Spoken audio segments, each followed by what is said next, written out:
ఏమిటయ్యా భద్రా, బాగున్నావా? ఇప్పుడే అమ్మ కనపడి చెప్పింది నువ్వు వచ్చావని. బెంగళూరు నీళ్ళు బాగా వంట పట్టాయనుకుంటాను, రంగు తేలేవు.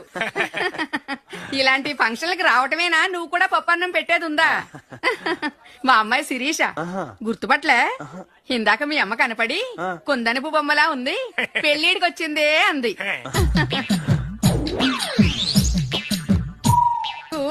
ఎప్పుడు భద్రా భద్రా అని అడుగుతుంటావుగా, ఏమిటి అలా స్తంభంలా నిలబడ్డారు? మన భద్ర గుర్తుపట్లే, పలకరించండి. భద్రా బాగున్నావా? ఏం బాగుంటాంలేండి, ఈ మధ్య పాడు మూర్చరావు కూడా వచ్చింది.